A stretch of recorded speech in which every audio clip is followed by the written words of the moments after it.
Hello and welcome everyone to episode 95 of One Piece at a Time, the One Piece read-through podcast where we read and discuss 5 chapters of the One Piece manga each and every week. I'm your host, Derek Bittner, and I'm joined by my wonderful co-host and freelance letterer at Shonen Jump, Brandon Bovia. How you doing, Brandon? I'm doing pretty good, you know. Of course, I'm the letterer of manga like Dragon Ball Super, Kaiju number 8, and many more. Not to get too sidetracked, but God, like the official account for the Kaiju number 8 anime has been posting just like random screenshots every like day or so, and it just makes me so hyped for the anime for that to come out. I hope it's good next April. Yeah, I'm definitely like I'm excited, but I guess I have a little bit of trepidation. But like, you know, did they fix the main character's face, or is it still an issue? The thing is that all of the character designs look so much better in motion. Oh, okay. Than they do. Like the actual design sheets look super janky, but for some reason, like the actual everything they've shown so far, like the actual shots from the anime look great. So it's like, what happened here? We can improve upon this or something. I don't know. It's it's very strange. So yeah, that's definitely one of those like, what is going on with this production? But I hope it's good. I'm excited, but I'm here to talk about One Piece. And it's crazy to think that by the time this goes up or close around it, I believe chapter 1100 be out. Yes. Yeah. So totally. Yeah, that is a week from when we're recording this. That's crazy to me because I remember all the big talk about hitting 1,000, and that was sort of what it was like. Man, I need to read One Piece again. Yeah. Yeah. So because that was the impetus. In that sense, it's only been 100 chapters since then. Yeah. Which I guess makes sense since we generally get less than 50 a year at this point. Yeah. So very odd. Yeah. That's definitely like 1,000. It's become this kind of contentious thing in the One Piece community, or maybe contentious is giving it too much credit, where like people kind of debate whether or not Oda actually does like these milestones for like, obviously 1,000 is huge, and you know that chapter is super important, but you know things like 500, 600, 700, you know, things like that, you know, like I do think they generally tend to have like fairly maybe not like the most mind-blowing reveals, but it tends to be somewhat game-changing. Yeah, well, and so I think it also helps that he tends to end his big arcs around 100 chapters. Yeah, so it just sort of naturally falls into those places. Yeah, for sure. That's the interesting thing. Not to get too into the weeds on this, but we're in the middle of a flashback right now. Oh boy, for a particular character. So we're all kind of wondering, like, oh God, what is 1100 gonna be? Brutal, probably. It's been brutal so far. So we're just like, oh no. Oh God. Oh well. Yeah. We'll see how that goes in a while. It'll take us a little. Yeah. For now, we're getting there. We have. We're all the way back in quotes at chapter 426, a ship waiting for wind, and this is like the nice Skypiea. This is the cozy Skypiea before God came in and ruined it all. Yeah. Gotta love Sanji feeding the albatrosses in the back. Yeah. And honestly, that coastal town seems really nice down below. Yeah. God.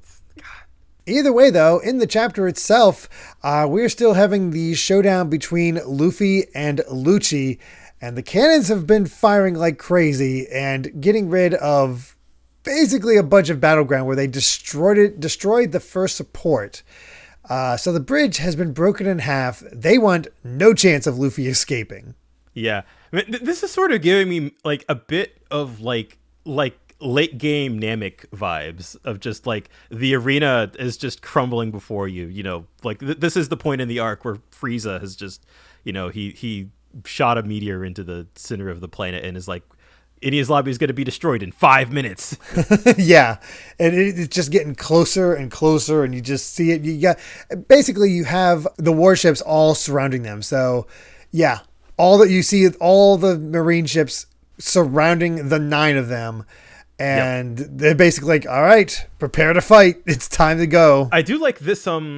this sort of explanation from this random vice admiral here, who's just kind of like, yeah, like Enies Lobby's been secure for 800 years because CP9 has watched over it, but like, you know, a single pirate group is basically, they've made a mockery of us all.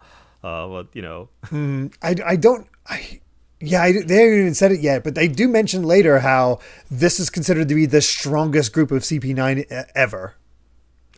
And they're still mostly got taken out by the Straw Hats. And yeah, it's like, there's no way he can beat Lucci, but we're going to annihilate the rest of them here. So they're going to stop. And God, the steam built up from the dust and all that. But by destroying that support, Luffy's able to see that his friends are safe. Yes. And he's like, hey, you're the only one left. Beat him. So let's all leave together. And that just gives Luffy that little bit of encouragement. Yes, that nod, that smile was just, all right, you know, he's got that final little push he needs. It's just like, all right, let's do this. And Lucci's just like, your friends are alive, but let's see if you have the same look on your face after I basically take care of you. And I forgot about this. Yeah. It's incredible. The Elite 200 getting ready to take on the Straw Hats. Each one of them is the same rank as Smoker. Yeah. And it's like, dear God, what is happening here? And then all of a sudden, Sanji disappears. Yeah, Sanji's gone, which, of course. What's he doing?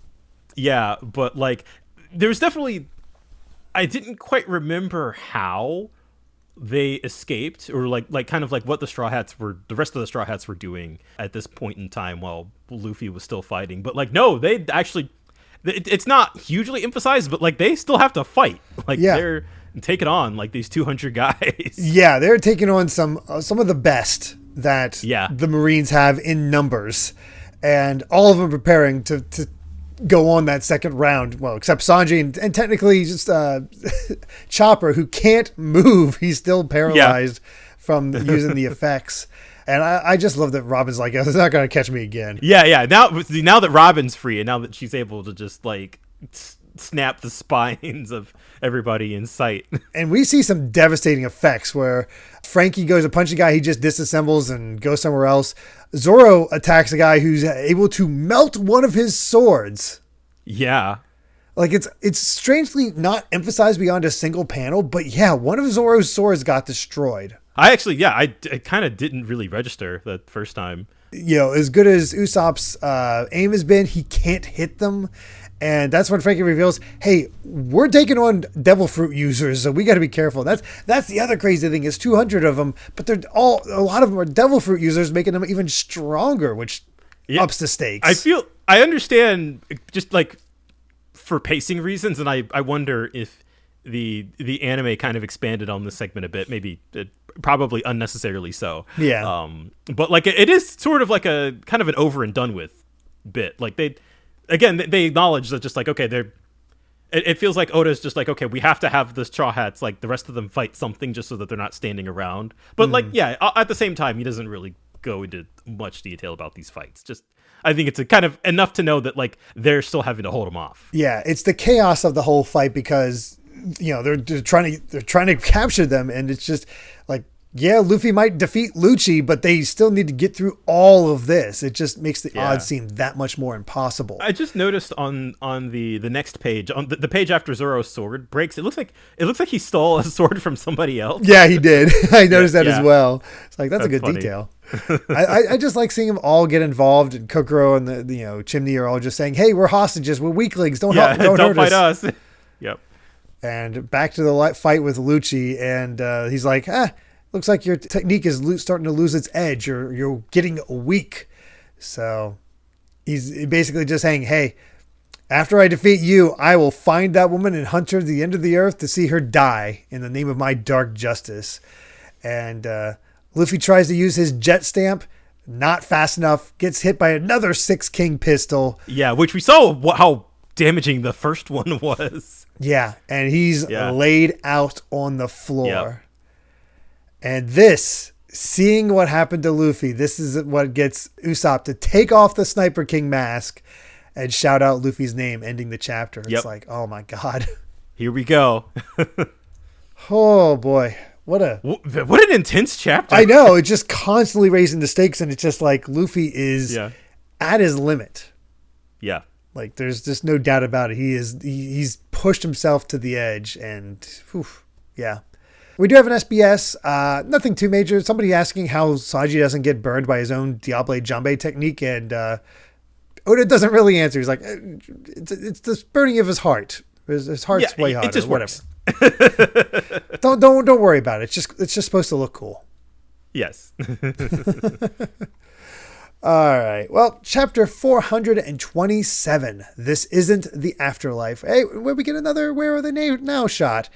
It looks like Ganfor and the chief are hanging out, and they have a plan for their pumpkins. And we even get to see Pierre and Conus's father hanging out in the background. So yeah, I just love seeing these guys rebuild. Yeah, it's nice to see them happy. But yes, we have Usopp calling out to Luffy. He's like, "Hey, what are you doing? Get up!" And even the Marines, as they're watching Usopp call out and watching them fight, just like, my God, they're holding their own against the captains. What is going on here? Yeah, seriously. And you get such cool fight, like these cool panels with Frankie and Robin and Zoro. It's so cool. Yeah. It's just, again, they're taking on just way too many at this point. But I do really like what I like about this segment is that it is like the whole bit where like Luffy and Chopper can't recognize Sniper King under the mask. Like it's played for laughs, but then it is like used masterfully to build up to this moment where like Luffy, like Usopp finally takes off the mask and calls out to Luffy, and like what was like built up to as a joke, and now kind of Luffy's here on Death's Door is like, oh, like Usopp's here, like he's actually here. And Usopp still has that pride where he's like, I didn't come here to see your face. I came here to rescue Robin. And then he starts taunting Lucci. He's like, hey, I'll fight you. And Luffy's like, no, don't do that. Don't touch him. And Lucci's like, I already beat you. I'm going to kill everyone anyway. So I'm going to go take him on. And I like the little detail that Oda has where you can tell Lucci's winded. He has very dark lines over his eyes almost at all times. Oh yeah, and he's got kind of like a bit of like heavy breathing, like a couple of little like breath clouds. Yeah, he's exhausted as well. Yeah, for sure. Luffy's just calling out, "It's like, shut up, Usopp! He will kill you." He's like, "You're half dead. What can you do?" And he's like, "I'm gonna beat him. Then stand up and prove it." I like how they use that rivalry. Usopp being the one to like get Luffy off his ass is so good after. Like how this arc started and how we went from like the argument that like split the crew, and now we've kind of like Usopp is the one like to give the final like friendship speech. Yeah, give that final push. It's so satisfying. Yeah, it's like this isn't the afterlife. This isn't the end. Stop making me worry. And Luffy's like, all right, got it. And he gets back up, and you can see all the admirals watching, and as the Straw Hats fight. Get that final push of like, we'll win this battle so we can all go back together, and Luffy's back in his stance. Oh man. Oh my gosh. Yeah, this is it. Yep. It's time for that big battle, and we got Lucci ready to finish him off, and Lucci ready for him. And I love this detail where he's trying to use his spots. Lucci is. And Luffy's finger pistol is able to use his Gatling to counter every single one of them and prevent. Yeah, just boop. I'm gonna have to check the anime version of this episode after this, just because like I gotta see how this looks in motion. Yeah, I'm sure it looks pretty cool. Although here, like we have Lucci trying to go back in for the Six King pistol again, but he uses Luffy's own technique against him, where like. Luffy wrapped his leg around him before, and now Lucci's like, nope, I got you by the tail. Like I wrapped my tail around you. So and just it's for like another point blank. Yeah, it looks brutal just seeing Luffy cough up blood like that. The dark shadows. Yeah, it's something else, and that's the thing. There's you want to just keep reading ahead because it's just so intense and so cool, but you miss those details. I actually missed the fact that Lucci used his tail to get a hold of Luffy, but. The other thing I missed is if you look at the bottom panel and they're still fighting, Usopp's using his chalkboard technique. Yeah, and it's working. Yeah, and it's working. It's so good. Yeah. But despite that heavy hit, Luffy stands again. Right back up. Half dead, just getting ready to go. You can see this wham, wham, wham, like he's building up, and he just starts thinking about what Aokiji said. Yeah. Robin leaving, Lucci's words, all of those things. And I love how Lucci attempts to use Iron Body. And as soon as you see that first fist hit Lucci in the face, he's like, oh God. Yeah. Yeah.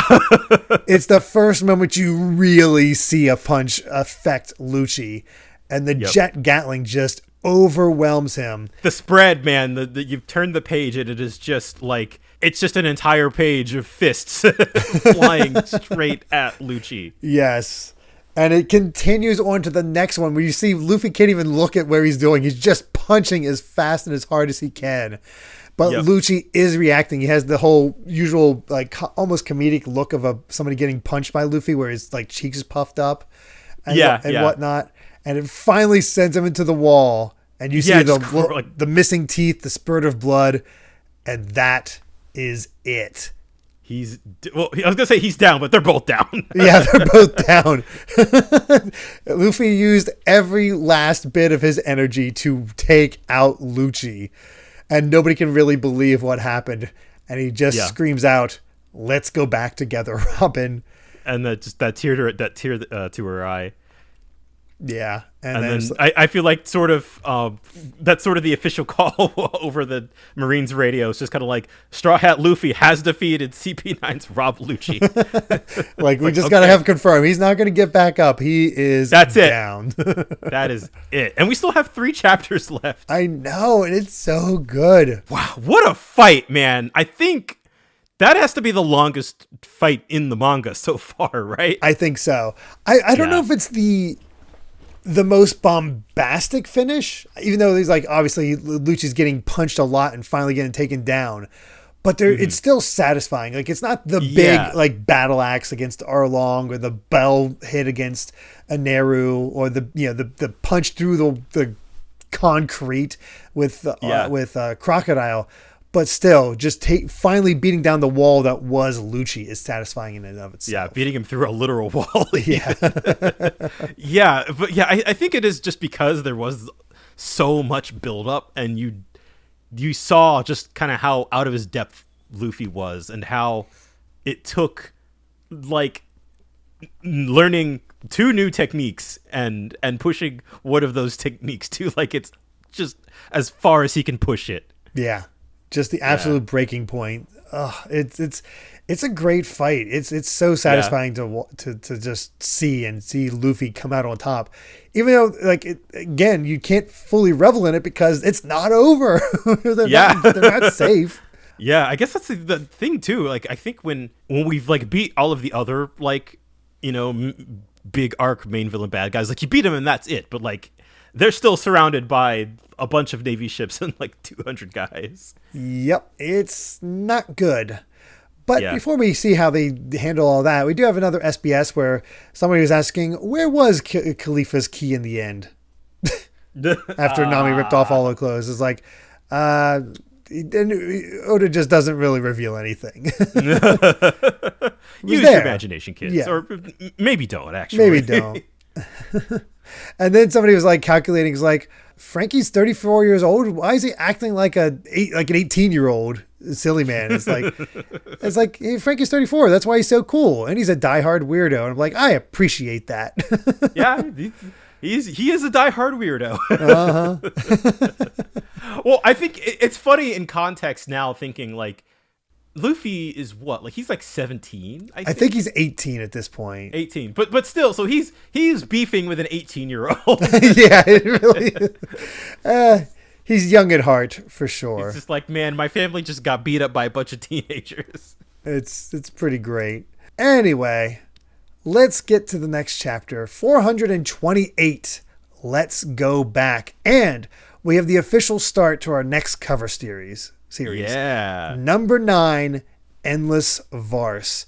We've seen what the other people of Skypiea were up to. It's time to see what Aneru's up to. We're going to the moon, baby. I remember the first time I encountered this cover story and being like, what the hell? How is he on the moon? And how did he make it to the moon? Two, how is he breathing? Like, what the hell is this all about? Yeah, yeah. I'm excited to revisit this one because I remember this vaguely, this one, being like, this is weird. Yeah, I went on like a bit of a wiki run like a couple months ago, and there are apparently things in this cover story that are like kind of super important. No way. Oh my God. Yeah. And I can knowing a couple things now, I can kind of see it. I guess we'll see when we get there. And I obviously won't be able to go into too much detail, but yeah, of course. I feel like everything related to Skypiea is just like the most important thing lore-wise. That's insane. Oh God. Well, we'll see how that all goes. But anyway, we got sort of our recap where it's like, it can't be happening.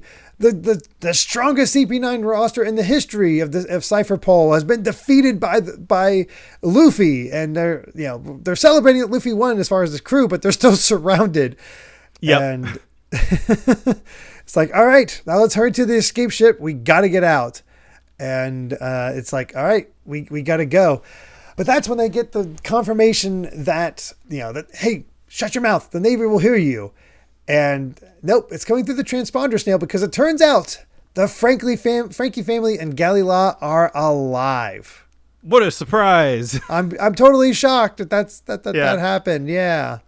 Although there's a good gag here where the explanation for how they survived is just like Paulie had the giants hanging on by a rope. Yeah. Basically, they had the giants take the brunt of the bombs, which is super impressive considering they survived that. And I mean, I feel like that really shouldn't have worked considering what happened to Saul. Oh, yeah. Yeah, Saul was taken out, but maybe it's because he was already ice. Either way, Paulie with the rope save while the giants took the hit and everybody's alive. And it's like, hey, we've got our own means of escape, so we're fine. Let's meet up later. And Frankie is, of course, ecstatic. And, I love that. Well, now that he knows that his family is alive, he's like, all right, bring it on. Yeah, let's do this. I love it. I love when Frankie gets confident like that. It's awesome. Yeah. And they're basically reporting that, hey, Luffy might have won, but he's gravely wounded and not moving at all. Yeah, he can't move. He's out this time. And Usopp's like, hey, why don't you just gum over here? He's like, well, I can't move. Yeah. My body is at its limit. I'm basically in the state of Chopper. So it's like, hey, try harder, get up here. Let's do this. It's like, we'll do this. And then Nami's like, no, we'll just get on the escort ship and get out of the, get away that way. And it explodes. Yep. And there is only a means of escape is now gone. And it's like, how are we gonna do this? And we've worry about Kokoro and Chimney and Ganbei. We're in Chopper. What happened to them? They were still on the ship. But Sanji back in for the save, cool as ever. Of course, made it. And he's carrying all of them. It's kind of amazing. But yeah, Sanji in with the save, and he's just saying, hey, I had some business to attend to. Sorry I couldn't be there. And I love how Kokoro even gets a save. Yeah, he's got a mermaid kick. It's so fun, but I'm proud of Sanji for being able to power through his disappointment in Kokoro. Yeah, still carrying her, helping her out, and yeah, basically they are still destroying the bridge. They take out the second support, and there is nothing left of the Bridge of Hesitation. They are trapped. Look at the scale of just they're on that tiny little platform, surrounded by all these massive Navy ships. Yeah, it's incredible how big these things are. I'm pretty sure each of these Navy ships dwarfs Don Krieg's ship that we saw for that giant size comparison back 100%. Yeah. I'd actually wish Oda would have that sort of size comparison. Maybe it's in one of his art books of just comparing the size of different ships. Right. It'd be kind of cool. But that's it. They got Luffy in their sights. It's like, let's take him out. They don't care about Lucci. It was just, we'll kill him too just to get rid of Luffy. If Luffy beat him, that's it. Yeah, which, man, that's how they operate. And Robin's arms can't grab him. Even if they pull him, he'll fall into the sea midway. There's no way they can really get him back. Everybody's calling for Luffy because it's just about the end. And that's when they hear, this voice. Yeah. Usopp hears it and is like, who is that? It's like, no, it's not. And it's not the Frankie family. It's something else. And even Luffy can hear it, just saying, look down. Down, yeah. And Zoro hears it. Nami hears it. Sanji, Robin, Chopper, they all tell us, and they need to look down. And it's like, in 5 seconds, the bombing is about to commence. And all it says is, jump into the sea. We've got to take a literal leap of faith here. Yep. And Robin is like, all right, I'll push Luffy in so we can get into the sea. It's like, and Zoro is like, you want to kill us all? It's like, no, this last ditch plan won't save us. It's like, no, she will. She came to help us. There's still one more shipmate. And that line gets me. Yep. Oh, you know what's coming. Because you know who they're talking about at that point. It's like, no way. Yeah. And Luffy gets rolled, and they all jump, declare into the sea, and they jump down, and we see Luffy's flag, and there's the frickin' Mary as they jump on board. And then and then just that final line, I came for you. You're just like, wait, what? How? What? It's incredible, and it's a Christmas miracle. I defy anybody to see this section and not have tears in their eyes based on that. Yeah, no. Just because of the sheer faith and jubilation and the last ditch effort. It is so masterfully crafted. And it makes sense even. you think you see this and you're just kind of like, all right, no way. But like, well, as we'll get into, I'm convinced there's no sort of like, You can't poke a hole in this. He planned it. Oda put everything in place just to make this happen. From the previous arc, he prepared this. Yes. Yep. Either way, chapter 429, Utter Defeat. And Neru has stepped onto the moon. Good for him. Yeah. It's kind of, it reminds me of the freaking the Pulp Fiction gif with John Travolta just like looking around with his hand out, looking back and forth. Like, what the heck? Where was this it? Yeah. All right. I feel like it could just end there. It's like, all right, Neru's done. Yeah, all right. He's on the moon. He can breathe somehow. I guess because he's made of lightning. So there you go. Sure. Why not? Why not? And the Marines are like, why are they jumping? It's like, wait a second. There is a ship down there. It's so tiny. It looks like it belongs to them. How did it sneak into the fleet? Yeah, good question.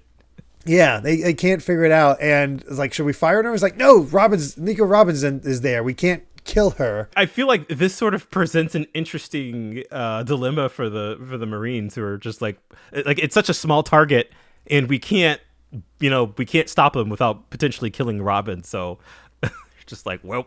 Yeah, the fact that it's so small actually helps them. Yes. And Kokoro, with the aid, tossing all the devil fruit users on board. They're all celebrating that it's the Mary, and Frankie can't believe it. Yeah. It's like, all right, let's get out of here. And yeah, because I feel like Frankie, of all people, saw it get, destroyed. And fall out. And, after what CP9 did to it. So, yeah. And Luffy immediately tries to thank Robin for the help, but she actually covers his mouth, thinks back to their declaration, and actually says thank you to them first. Oh, that bonding. It's so good. God, it's there's something so simple but so satisfying of seeing like the whole crew back on the Mary again. After so long. Yeah, it feels really good. And I love this bit here where it's like Zoro's trying to be all serious, like save the pointless chatter for after we escape. And not only Sanji fights him, is like talking about like pointless. I love that Chopper's there biting his leg. Yeah. Oh gosh. And you just see the Mary head and it's just like so nice. But here comes Spandam still kicking somehow. It's just like, hey, You're going to let them escape, blow the ship and her crew out of the water before they get away, including Nico Robin. Those are orders from Aokiji, and he's lying about that. So do it. So they're all attempting to take care of it, but he just basically wants to take them out. And I like that we have this scarred vice admiral being like, Yeah, it's I don't buy it. I think Spandam's in for something. Yeah, and maybe somebody's caught on. Yeah, and Frankie, of course, is upset that he's still alive. Yeah, he's still around, but yeah, they're closing in all sides. There's no way they can miss, and they're getting ready to fire. When all of a sudden, they all completely whiff and blow each other up. Yeah, and they're like, "What's going on? Okay, the sights are all off. Why can't we hit it?" And that's when they realize the gates of justice are actually closing and the currents are back. It's so smart because they explained this earlier about like how the currents work with the gates of justice. And we find out that's what Sanji was doing. Yep. I love that it does the little forehead tap. It's like we weren't going to make it out with hard work alone. And that's Sanji's specialty, man. He's the man on the inside. Yeah, that those covert operations just pulled it off, and God, Sanji with the save. Yeah, and I feel really what I love about this sequence is that it feels like all the Straw Hats to some extent are kind of like they're all working together. Yeah, you see this cohesiveness. Like, okay, we see like Nami taking charge. Like, okay, we got the whirlpools. Like, I got to navigate around this and find the right way through. And that's blowing Spandam's mind. It's like, you're telling me 7 Navy warships, we can't sink that stinking little ship? Like, don't let them get away. And I love this where like they have the cannons actually coming in that will hit, and Sanji and Zoro grab hold of Luffy's limbs and use his lifeless body essentially to catapult back the 3 bombs that were gonna hit them. So good. And then I love that they're all doing the peace sign. Even Luffy, is in a pool of blood. Yeah, he's fine. He's fine. And Nami finds a path. Chopper's ready to work the rudder, and they're heading towards the waterfall. They're firing all over. It's just too fast. They cannot catch up to the Mary. They're too big, and it's too small, and Nami's too good. So even armed with the full military might of Enies Lobby and the high-level firepower of the Busta Call, they can't take Robin back from the pirates. And to end that all off, we get one more clutch. Yep. And that is so make sure he's satisfying. Down for good this time. Just break his back. Like, yeah. I want him gone. Yeah. And then, of course, last but not least is Frankie's time to shine, where he uses his coup de vent to just blast the whole ship away. I love how Usopp is like talking up Mary. He's like, this is nothing. The Mary Go is flown 30,000 feet in the air, and he uses his and he's not lying. No, he's not. Yeah. Puts out his smoke screen. They can't see. The currents are too rough, and they escape. What an incredible finish. Yeah. They actually got away. Just the most amazing finale of the crew working together, working with the Mary. Every talent is not wasted. It's amazing. And I love that we have Aokiji here watching the destruction of Enies Lobby, sitting on his bike.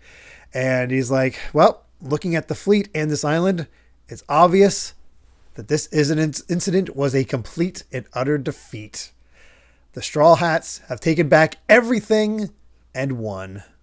Yeah, well, and I love that Frankie points out that you guys sullied the flag of the world government. You're in a lot of trouble. But I was like, we just took back what they took from us. That's all. Yeah, that's pirates, baby. Yep. Oh, man. Then just, God, that spread of everybody just celebrating on the back of the Mary. Yeah, just the cheers and everything else. Like, it is so hard fought. We've gone through hell and back with this arc. Yep. Of how they fell apart and everything going against them, and they were somehow able to beat the odds. And it's the sort of story like, of course they're the good guys, of course they're going to win, but to see the effort that it took, and that's, I think a good story really has to bring you down to some low lows in order to bring you up to some very satisfying highs. And I think that's just what I really love about them. It's too early to get into broad thoughts yet, but man, this ending is so satisfying. Just seeing everything that they've been through. Yeah, yeah. It is really, really cool. And it's time for another SBS where somebody actually did a doom counter on Oh my god. Oda, which is, there's a lot of time on their hands to do all that. Just to break it down as easy as possible, there's approximately 3.5 doom type sound effects appearing per single chapter. Which is a roughly 1,469 nice dooms. Yeah. He's like, that's how many scenes I have confidence in. See you next volume. Oh my. Well, let's bring this to an end with chapter 430, A Light Snow of Reminiscence Falls. And Neru sent something inside a crater, so maybe he's not alone. There's at least something on this moon. Is there life on the moon? Maybe. I have no idea. But Neru's up to something. Yeah. And I love how we start. Bring the joke back because Chopper and Luffy are able to move again. They're like, hey, anywhere know where Usopp is? He disappeared. And Sanji's trying to get him to confess. And he's like, no, it's too soon. And he goes back, right, puts on the Sniper King mask. He's like, don't worry. He went ahead in a small boat. Why? I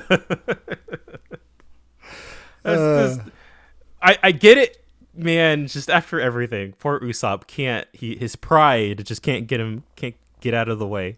Yep, it's just too much yet. But Nami actually does a search of the ship, and he's like, there really isn't anyone here piloting this. They're like, well, we heard a voice. What's going on? And Luffy's like, no, it was the going Mary. Say something, Mary. And Nami's like, yeah, I thought the same thing, but it seems impossible. But I like that both Frankie and Usopp sort of keep it to themselves. I mean, wait, we got the explanation, so yeah, they know. Yeah, we know what's going on, and all of a sudden they come across the Galley Law ship, and there's Iceberg and all the Galley Law members ready to help them. And it's like, well, I thought I was lost in Aqua Laguna, and they're coming back. It's like, wow, you really actually succeeded. And they're all celebrating again, and that's when the front of the Mary falls off. Oh, no. It did what it could, but it cannot last. Yeah. Like, broke apart the metal that was holding it together as well. It's just in that bad of shape.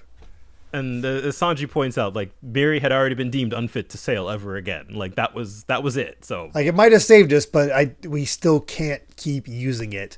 And they're like, hey, we got all the best shipwrights here. Do something. She's not a ship. She's a comrade. And she just rescued us.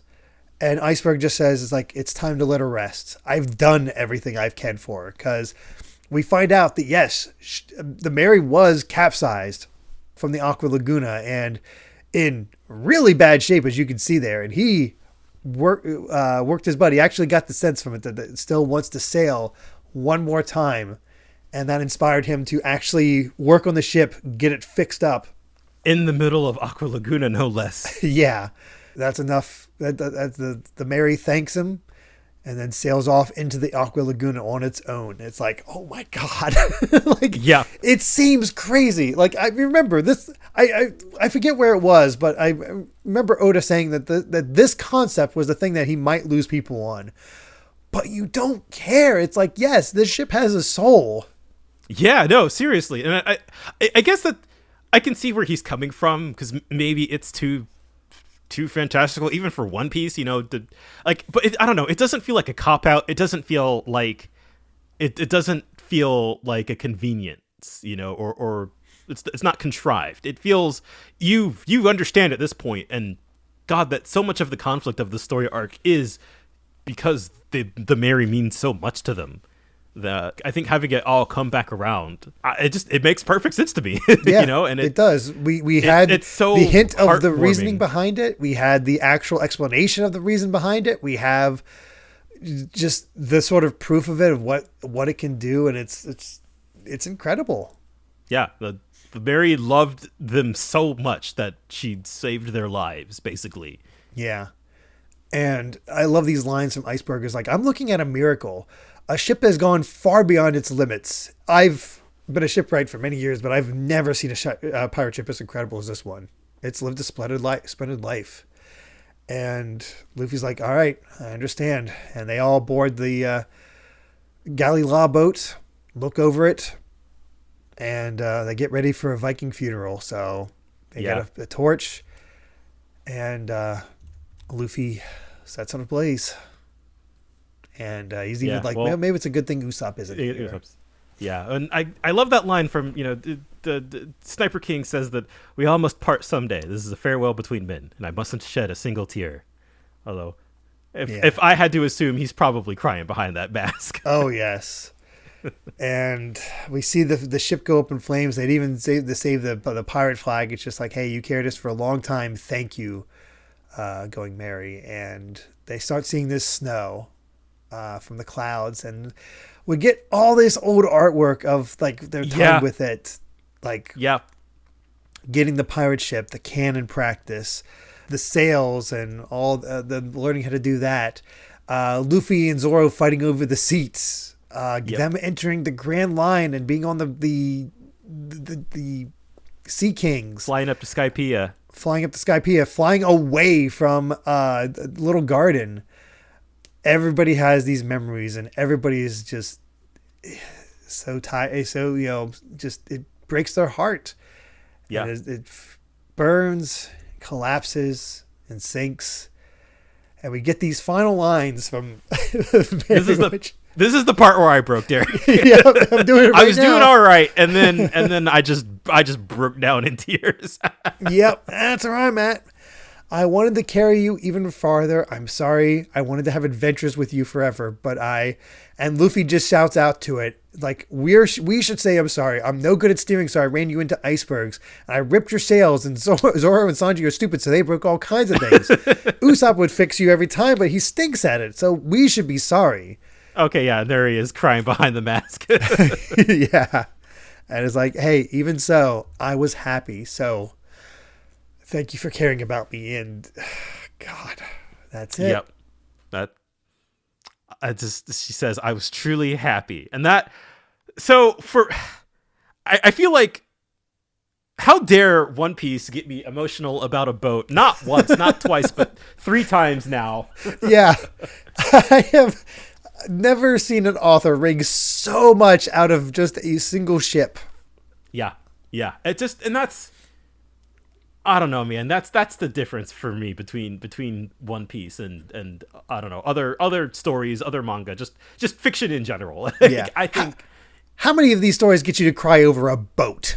Exactly. Yeah. And to have that, like, yeah, okay, I could see Oda being a little self-conscious of just like, all right, I'm pushing things a little bit with, like, the boat, the Mary has not said a single word. And, he foreshadowed it a little bit in Skypiea, and now it's coming full circle here. But it's just like, I think just to have, like, the emotional hit works because Mary's part of the crew, Luffy said. We've had the Mary since what, chapter 30? Yeah. 40, somewhere around there? Basically 400 chapters, Yeah. We've had the Mary longer than, most manga Sanji. runs. Yeah, most manga runs. And pretty much like half the crew at this point. Yeah. It feels like consequence. It feels like it's just a matter of time, and we kept seeing it, and just just the way it happens. And it's why I made a point, in case nobody had in case somebody was reading with us for the first time, I guess I should better way to say it. I wanted to really emphasize the Mary, what was happening to the Mary as we were going through. Right, because I actually, my first time through the series, I actually kind of forgot. Mm-hmm. Like, it was one of those things where, like, I didn't remember. Yeah, I didn't remember the exact points. Like, okay, yeah, like, the various ways in which they repair the Mary, I had kind of forgotten those specific moments in which they happened, because it just kind of, like, it builds up over time, and you're like, oh, yeah, that's how the Mary looks like. Like, it just has parts that are in disrepair. But no, it's like almost immediately once they get into the Grand Line, that's when I was like, oh, Oda's building up to this. Like from minute one. Oh yeah. Yeah. It's super impressive long game, because you're so used to, at least as Americans, that, oh yeah, this thing that went wrong is, it's fine. It gets repaired in between. It's perfectly fine. Nothing of consequence happens. Yeah. Cause I think because One Piece is such a cartoony story that we think of, I don't know, when you think of cartoons, I think of things not having lasting consequences because they're just played for laughs, like that stuff like the Mary getting damaged. You would think of it like a running gag almost, right? Yeah, there's different ways of new adventure. The Mary's head breaks off. Right, yeah, but it always, okay, next episode and it's back to normal. But like, no, Oda really knew where he was going with this, and this is I can say the first of many just like really, really long-term payoffs in terms of his storytelling. And when it hits, it hits. Oh, it hits hard. Yeah, like I cried when I was reading the first time, and I cried when I was recapping for this. Yep. Like, dear God. Yeah. I was first time I read this, I was in shambles. Yep, I was a mess. I was like, and that's it. I knew I was a lifelong fan from that point onward. It's just like no other manga could get me to cry about a boat. Yeah, but the boat is as much of an important character as the rest of the crew.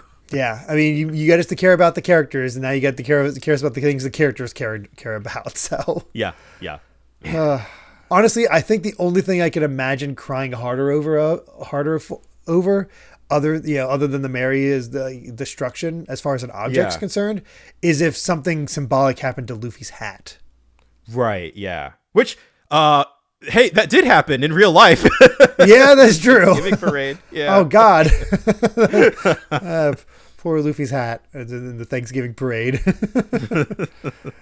Oh goodness. But yeah, I think with that, I believe we've said all we wanted to say about chapters 426 to 430. Thank you so much for listening. You can find more of my ramblings and stream VODs over at BitNerd Games on YouTube or BitNerd with an underscore at the end on Twitter. And Brandon, where can everyone find you at? I'm at Brandon Bovia on Twitter, talking about anime, manga, games, and my job, and just more of the same. There's a lot of random stuff about the current events in One Piece that I wish I could talk about, but I don't want to spoil things. But just I don't know. I've got feelings, and those feelings. We got to get you over on the One Piece podcast more often. That's all. Yeah, exactly. Oh, and also the anime finished Wano, so that's a big thing. We're going on to the next arc. So wow. I wonder if they'll actually take the time to okay, let's put up some filler so we can have some time between. That's a good question actually, because they said the next arc starts in January. Okay. So we might be in filler for the rest of the December. I'm actually not sure. Honestly, do it so you don't have those issues where it takes forever. I think they could use a lot more than a month of filler. Yeah, I think so. So I don't know, for whatever reason they just don't like doing that anymore. I guess so. They just want to they know what brings in people, I guess. So yeah, that's true. I'm excited to see a lot about it animated because it's been great. All right. Well, if you'd like to help us out more, you can support the podcast over at patreon.com/Derek Bittner. That's DERRICKBITNER to listen to the next episode ad-free 3 days early. And make sure to return next time as we discuss chapters 431 to 435 of One Piece. So until then, my friends, bye. Remember to take life one piece at a time.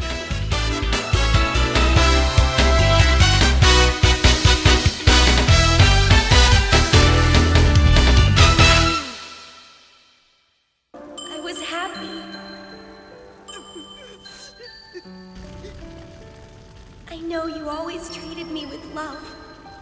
Thank you.